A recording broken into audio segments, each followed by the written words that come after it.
Hello, and good afternoon, and welcome to Optimum Derby Live, wherever you're watching us today on YouTube or LinkedIn. You're very welcome. My name is Martin Crowson. I'm here as ever with the Managing Director of Optimum Derby, Tom Heeley. Hi, Tom. How are you?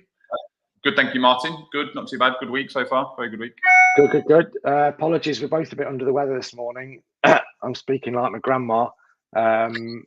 So hopefully we won't have any coughing fits during today's show, which is all about hamstring injuries. Anybody that's played sport will know what a hamstring injury is, I presume. Why do we get them? How easy is it to get them? How easy are they to diagnose? And what's the best way to recover from them and make sure we don't go back to playing our sports too soon? If you're not already a subscriber of the Optimum YouTube channel, please subscribe now. You'll find out all the details of what we've got coming up in the future, and also access our library of videos we've done already. This is our fourth one, a weekly video on common injuries that everybody gets when they're playing all sorts of sports. So let's crack on with today, Tom. First of all, what's the anatomy of the area we're talking about with regards to the hamstring? Yeah, I guess the main thing is to make people aware. So the hamstrings are at the back of the leg, above the knee, so the thigh area. You've got your buttocks and your gluteals up at the top, and then you've got between that area and the back of your knee, you've got three big hamstring muscles. Your semimembranosus and your semitendinosus are on the inner side, and then on the outer side, you've got bicep femoris, which is the long one. Okay, so straight down the back of the leg, essentially. Okay. And how do people injure these parts of their body? What sort of things go wrong when these parts of their body get injured? Yeah, typically, the majority of the time, it's the bicep femoris muscle, which is the one that's injured. So the longer one that's on the outer side of the leg. So the reason why that typically gets injured, it crosses the knee and it crosses the hip. So it has to work at both ends of the muscle. So it'll have to work at the hip end and it'll have to work at the knee.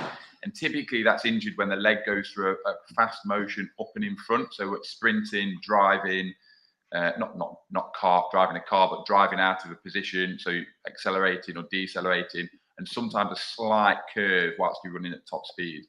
And it's that motion of the knee being up in front and kicking out the leg in front, which causes that overstretch and that pull on the muscle. And that tends to be what causes the injury. And I take it, running a clinic like you do and being involved with various different pro and amateur sports teams, it's an injury you see a hell of a lot of week to week. Yeah, a lot. Yeah, an awful lot. Sometimes they've been grumbling on for a long time. Sometimes they're misdiagnosed with other things.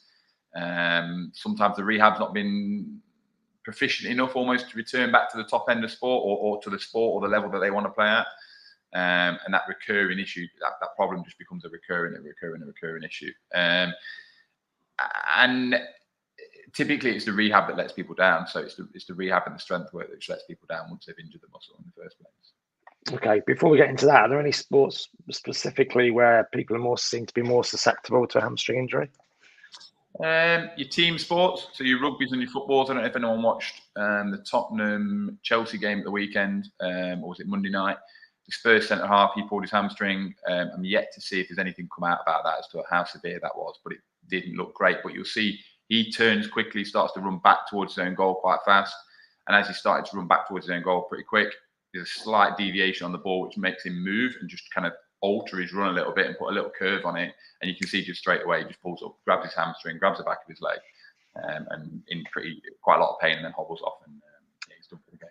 And I imagine in most cases, especially one like that, it's not something somebody comes back from. You don't go off and get a little short bit of treatment and come back and crack on. You don't. No, and you'll hear it in commentary. People will often say he's pulled his hamstring. It's not something you can run off. It's not like a dead leg or a little bump or a bruise or something that you might be able to run off. Once you've pulled your hamstring, you know about it, and you could maybe plod around the pitch, but you'd be no good. You won't be able to run. You won't be able to sprint particularly. Walking's uncomfortable, but probably doable.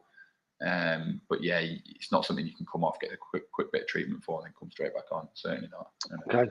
I guess before we start to treat injuries like this, you've got to make sure the diagnosis is correct in the first place. So how difficult is it as a medical professional like yourself to actually make sure you get the hamstring strain correctly diagnosed, and what other areas could there be around there that make that job harder for you and the patient?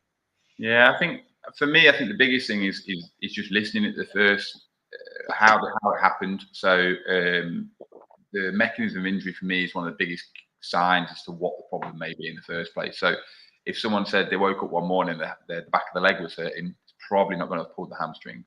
You've got to have gone through some fast, reactive, change direction, or some accelerating type of movement for you to have caused that sort of injury. So I think the first thing is listening. So listen to what the mechanism is, and then it's obviously just an assessment base. So go through your bits. We'll call this up, Tom, while you're talking. Yeah, go on. Yeah. So within that area at the back of the leg, you've got several other things flying through the back of there. So as well as your 3 big hamstrings, you've also got your sciatic nerve, which you can see comes out this yellow thing on this diagram, sort of pipe. That comes out, it's pretty thick, and that will run through your bum cheek, through your buttock, and then down through the back of your hamstring, through the back of your leg, and then starts to split into different areas, kind of around the back of your knee and just above your knee, and go into different areas within your calf and in your and that can cause hamstring type pain. So that may look and appear like hamstrings, but typically the issue there will be something higher up the chain. So maybe within the piriformis area, the disc, or the intervertebral space, there may be some sort of compression onto the nerve, causing the pain further down the chain and into the hamstrings. But it can manifest itself and look like a hamstring issue, but it wouldn't be. Yeah. Is it? Do you have occasions where you're baffled or you're struggling to think what exactly is this? Can it mask certain areas, pain in certain areas, mask a certain diagnosis? Is it difficult, or is it fairly straightforward and gone through a series of tests? I think once you go through a series of tests, you can start to rule quite a lot of things out. So again, going back to what we said before, listening is key. So listening to how it came on in the first place. And some sports, let's say a cross-country runner, or maybe that's not the best example, but like a marathon runner, probably not going to pull the hamstring all that often, because the speed they tend to run at is slow enough that they're not going to get into that high knee drive and extension of the leg. So think about the sports and think about the sort of the population that may be working, and you've almost got to think that probably not going to be that case. It's probably not going to be the right thing. And getting that right at the beginning is key, because that makes a difference to what you do next, and all the rehab and all the protocols and all the things that you would follow after that. It changes it massively.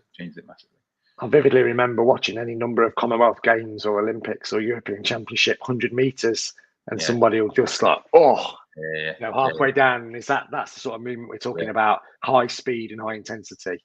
Yeah, absolutely. No, absolutely. I'll probably I'll see if we can put a video in the comment section below of a couple of examples of people pulling the hamstrings, and you'll be able to see that type of mechanism that we're talking about. And yeah, that sprinting mechanism of almost just starting to drive up into that 45 degrees, and just as they start to stand up tall, it just puts that extra stress through the hamstrings, and that's when they tend to pull it. Yeah. Okay. Look in the comments section, folks. If you've got any questions you'd like to ask Tom while we're going along today, please do stick them in the comment section of either your LinkedIn page or YouTube, and we'll get around to answering them after we finish today. We're keen to do short and sharp bursts on these common injuries, so we're looking at 10 or 15 minutes, but Tom will look at any comments in the comment section afterwards and do his best to answer any questions you've got. So what do we do if we think we've got an injured hamstring? Tom, what's the next step? I think the first thing is probably don't stretch it. So that's probably the easy piece of advice to do to begin with, is don't try and stretch it. Don't try and touch your toes. Don't try and bring your knee to your chest. Don't get a band and pull it around your toes and lift your leg up in front of you. Yeah, just leave it. Don't stretch it whatsoever. At least for the first, depends on how severe it is, but at least for the first 3 or 4 days, leave it alone, let it settle. You're probably going to be sore and uncomfortable, but be able to get on with most things. So driving, walking, up and down stairs, it might be a bit difficult, but you'll be able to tolerate it and you'll be comfortable enough. Is there any bruising, any tightness? Are we looking at ice packs, heat packs? Yeah, you're typically going to see a load of bruising. If it's a really severe injury and like a high grade level hamstring tear, then you're probably going to get a load of bruising, purple, come out green, yellow, funny colours. And actually, a lot of the research is changing at the minute, Martin. So the ice and the heat, kind of moving away a little bit from the ice, letting it heal, letting the body do its own thing. Probably the biggest advice is to compress it. So if you've got any sort of compression tights or compression shorts, cycling shorts or equivalent sort of things, they'd be useful as well, just to compress the area and try limit the amount of bleeding. Bleeding is actually not a bad thing because it brings nutrients and it helps the healing process, but to try and limit the amount of bleeding that actually may occur. Yeah, I was going to say, and then, seek professional advice if it's hanging around for a while. I guess we're looking at grade ones hopefully can sort themselves out, but if we're starting to get above that, you're probably going to need some help and support at some stage down the line. Definitely. And I've been at St George's Park this week working with a couple of lads on the PFA program, and there's a lad with two grade 4C hamstring tears. So he's had them surgically repaired, one in January this year and one about 8-10 weeks ago. And so his was so severe that he had to have surgical repair. They were basically just not attached. So yeah, the grade 1s, the 2s, the 3s, manageable. 1, you may be able to get away with managing it yourself. 2s and 3s certainly need a little bit more support and a little bit more guidance on where to go next and what to do. Okay, and why is this an injury that, from my own experience, is one that when you think you're about right and you're okay to go back, you're probably going to pull it again? And it's almost like, I think I'm all right, so I'm just going to give it another 1 or maybe 2 weeks. Why is that the case with hammies? Yeah, hamstrings are notorious for that. So because it doesn't manifest itself with loads of pain. So once the early stages are over and you've kind of settled and you're comfortable, you can get along with a lot of stuff. Rehab goes well. You feel like you're flying. You feel like there's a lot of things you can do. But it tends to be that late stage rehab that people miss. And that's the bit that you won't have trained your muscles enough then to return back to full sport. And you're asking this, but only really you've trained yourself to here. So there's still a gap in between that you've not quite closed yet, and therefore there's a risk of re-pulling again. Okay. Anything as amateur sports men and women can do at home to try and limit the chances of a hamstring injury? Yeah, certainly. So a lot of quite simple drills. So bridges, which you've probably seen a lot of if you've ever done any research into sort of hamstring injuries and how to sort of prevent them or recover after them. So bridges are really easy and simple. 2 legs, go through a full range, so you can start in a range, heels close to your bum, and progress that out. And then you can come back in and return that back on single leg. So repeat that same sort of drill and same sort of exercise on 1 leg.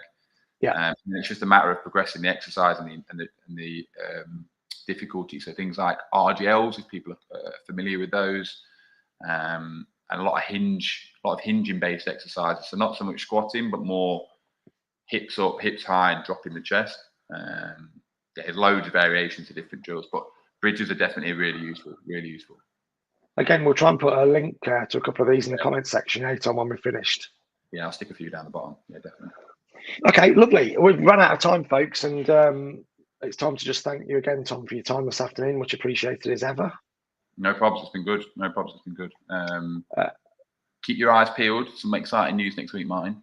Oh, you better deliver now. You promise that. I'll tell you more next week.